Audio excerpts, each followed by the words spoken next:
معزز سامعین، سب سے پہلے ہم آپ کو یہ بتا دیتے ہیں کہ ڈاکو محمد خان کا دور کون سا تھا۔ اس وقت پاکستان میں صدر ایوب کا دور تھا اور اس وقت نواب آف کالا باغ امیر محمد خان مغربی پاکستان کے گورنر تھے، یعنی کہ یہ 60 کی دہائی تھی۔ آج سے 27 سال پہلے 29 ستمبر 1995 کو طبی موت کے باعث انتقال کر جانے والے محمد خان ڈھونڈال، جو عرف عام میں محمد خان ڈاکو کہلاتا تھا۔ محمد خان ڈاکو کی زندگی کسی ایکشن فلم سے کم نہ تھی۔ سن 1967 کی پہلی ششماہی کے اخبارات اس کے تذکروں سے بھرے پڑے ہیں۔ کوئی اسے وادی سون کا رابن ہوڈ لکھ رہا تھا تو کوئی اسے ایوب حکومت کی بے بسی کا چلتا پھرتا اشتہار قرار دیتا تھا۔ محمد خان گزشتہ 7 برس سے وادی سون، خوشاب اور چکوال میں مفرور ہونے کے باوجود کھلی کچہری اور متوازن عدالتیں لگاتا رہا تھا۔ اپنے ساتھیوں کے ساتھ وہ مقامی لوگوں کے جھگڑے نمٹا تھا، اپنے مخالفین اور مخبروں کو بدترین سزائیں دیتا تھا، جس میں قتل کے علاوہ ناک اور کان کاٹنے کی ہولناک سزائیں شامل تھیں۔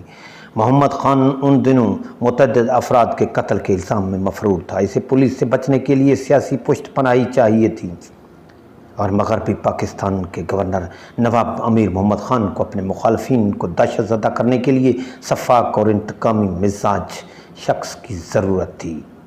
سامعین، گورنر ملک امیر محمد خان کی اشیر بات نے ڈاکو محمد خان کو قانون کے ڈر سے بالکل آزاد کر دیا تھا۔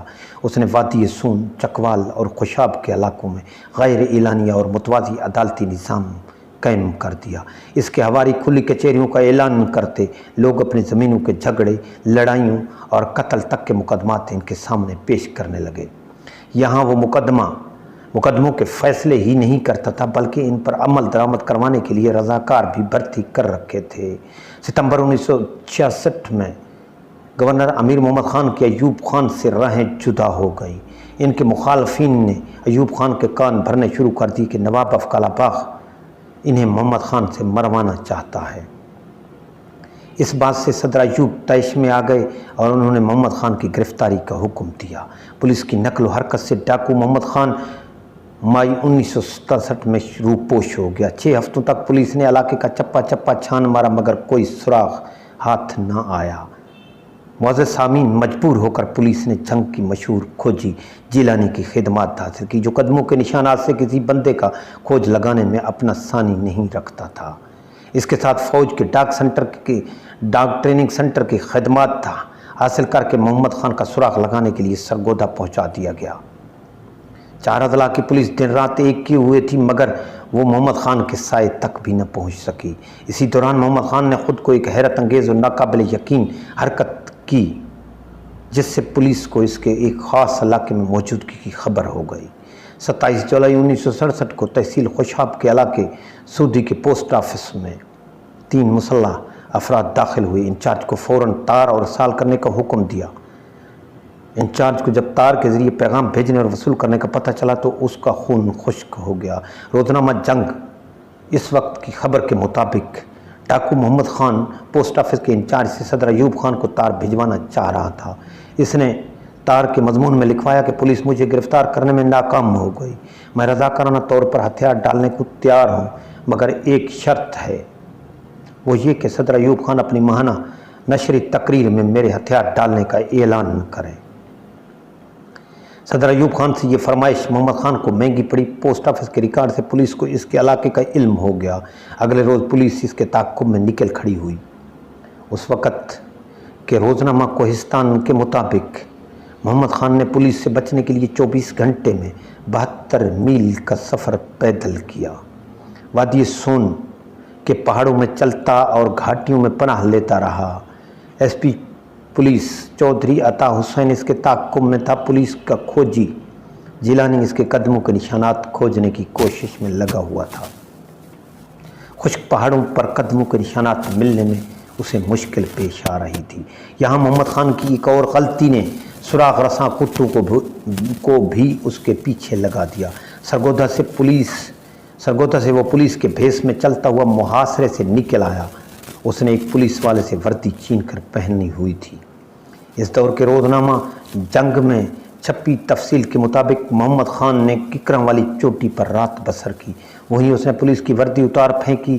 اس کے جانے کے بعد ڈی ایس پی شیخ اکرام کھوجی کتوں کے ساتھ وہاں پہنچا۔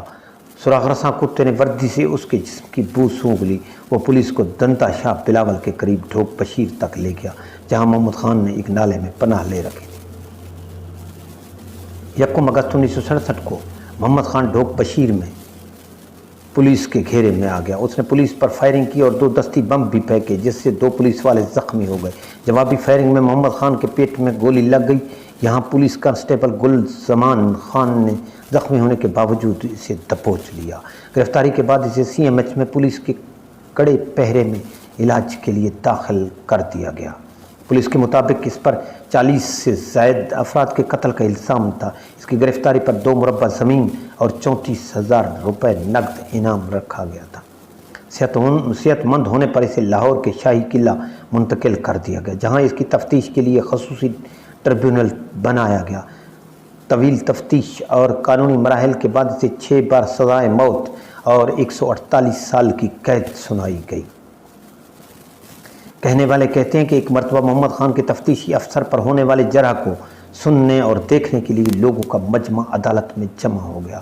محمد خان درمیانے قد کاٹ کا مضبوط شخص تھا، خوبصورت بھاری بھرکم چہرہ، سفیدی پہ بامائل گھنی مونچھیں اور ذہین اور محصور کر دینے والی آنکھیں۔ عدالت میں پیش ہونے کے لیے آیا تو قرآن کی حمائل گلے میں ڈالی ہوئی تھی۔ عدالت میں نہایت ادب و احترام اور خود اعتمادی سے آیا، نہایت اطمینان سے تفتیشی DSP پر جرح کی۔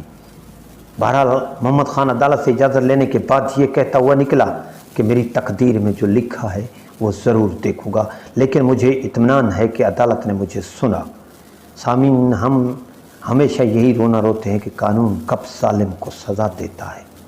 ڈاکو محمد خان کی گرفتاری کا واقعہ ہی فلمی انداز کا محسوس نہیں ہوتا، بلکہ اس کی سزائے موت پر عمل درآمد معطل ہو جانا بھی ایک افسانوی طرز کا عمل تھا۔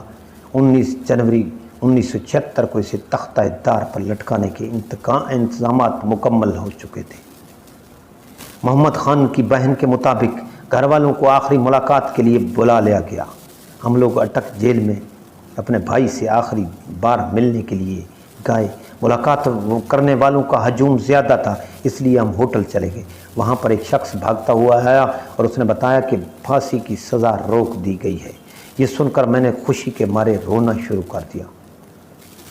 محمد خان کے بھائیوں نے پھانسی ملتوی کرانے کے لیے کورٹ میں اپیل کر رکھی تھی۔ سزائے موت پر عمل درآمد سے صرف 10 گھنٹے پہلے کورٹ نے پھانسی پر عمل درآمد روک دیا۔ 2 سال بعد ہائی کورٹ نے سزائے موت کو عمر قید میں تبدیل کر دیا۔